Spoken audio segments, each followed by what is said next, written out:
નમસ્તે, હું ડોક્ટર કીર્તન Doshi, સંવેદ homeopathy clinic અમદાવાદથી. તો ફાઇનલી પીસીઓએસનું નામ લેન્સેટ દ્વારા ઓફિશિયલી પીએમઓએસ કરી દેવામાં આવ્યું છે.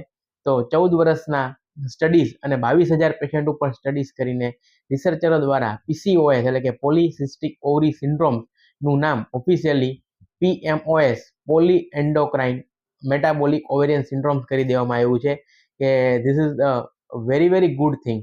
કેમ કે અત્યાર સુધી એવું માનવામાં આવતું હતું કે જે લોકોને ડિલેડ પીરિયડ્સ આવે છે, જે લોકોને ઇન્ફર્ટિલિટી રહે છે, એની પાછળ ઓવરીઝ રિસ્પોન્સિબલ છે અને ઓવરીઝને આપણે ઠીક કરી દઈએ.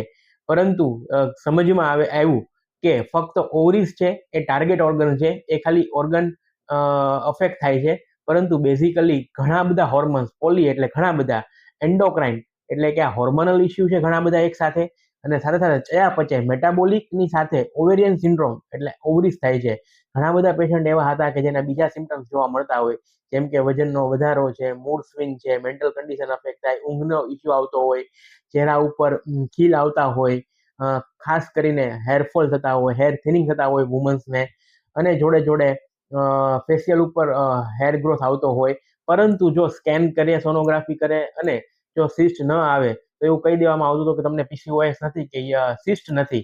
તો સિસ્ટ ઘણા બધા લેડીઝની અંદર પીસીઓએસ હોવા છતાં, હોર્મોનલ ઇમ્બેલેન્સ હોવા છતાં પણ સિસ્ટ ઘણા બધા વુમનના રિસર્ચ પછી જોવા મળ્યું કે ઘણા બધાને સિસ્ટ હોતું જ ન હતું. કોઈકની અંદર કોઈક સિમ્ટમ્સ વધારે હતા, કોઈકની અંદર કોઈક સિમ્ટમ્સ ઓછા જોવા મળવામાં આવતા હતા. બેઝિકલી આ આખું જ તમારું બોડીની અંદર હોર્મોનલ ડિસફંક્શન થાય છે, એટલે કે જે પુરુષનું હોર્મોન એન્ડ્રોજન એ વધી જાય છે અને સાથે સાથે ઇન્સ્યુલિન રેઝિસ્ટન્ટ જોવા મળે છે. માટે ઘણા બધા હોર્મોન્સ, ક્રોનિક ઇન્ફ્લામેશન્સ આની સાથે જોવા મળે છે.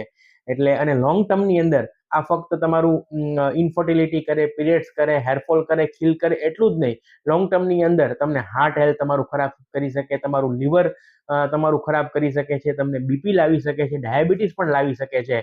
માટે અત્યાર સુધી જે તમે એવું કહેવામાં આવ્યું હોય કે તમને પીસીઓએસ નથી, તમને કંઈક સિમ્ટમ્સ ફીલ થતું હોય, અનઇઝીનેસ લાગતું હોય, મેન્ટલ કન્ડિશન તમારી અફેક્ટ થતી હોય, તો ગો એન્ડ ડાયગ્નોઝ કે you are not suffering from the PMOS ના. તો બેઝિકલી ઘણા બધા વુમનને આ અફેક્ટ થાય છે અને એટલીસ્ટ દર 8માંથી 1 વુમન આનાથી સફર થાય છે. અને ઘણા બધા વુમન્સને જો ફક્ત સોનોગ્રાફીમાં સિસ્ટ ન આવે તો નિદાન થતું ન હતું. તો પ્રોપર નિદાન કરવાની સાથે સાથે પ્રોપર એનું બેલેન્સ કરી શકાય, પ્રોપર આ રોગને નાબૂદ કરી શકાય, એનું સ્ટિગ્મા ઓછો કરી શકાય, સાથે અવેરનેસ લોકોમાં આવે કે ફક્ત ઓવરીઝ અફેક્ટ નથી કરતું, તમને આખા બોડીલી તમને અફેક્ટ કરે છે. એ માટેનું નામ ચેન્જ કરવામાં આવ્યું છે. અને વર્ષોથી અમે હોમિયોપેથિક એ જ માનીએ છીએ કે બેઝિકલી જ્યારે પણ એન્ડોક્રાઇન ઇમ્યુનોલોજી જ્યારે અફેક્ટ થાય તો બેઝિકલી પીએનઈઆઈ સાયકોન્યુરો એન્ડોક્રાઇન ઇમ્યુનોલોજી સિસ્ટમ આખી અફેક્ટ થાય છે. માટે ફક્ત સિમ્ટમ્સને કે ફક્ત ઓવરીઝને ઠીક કરવું જરૂરી નથી હોતું. Basically we are treating the patient who are sitting in front of us.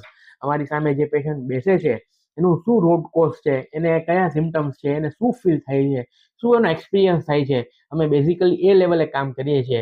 માટે જો તમને અત્યાર સુધી એવું લાગી રહ્યું હોય કે મને કંઈક તકલીફ છે, you are misdiagnose, you are misheard or you are misunderstood, so this is the high time to treat you holistically, means person as a whole, not just જે તમારું શરીરને ઠીક કરો, પરંતુ શારીરિક અને માનસિક બંધારણ પણ તમારું ઠીક હોવું જોઈએ.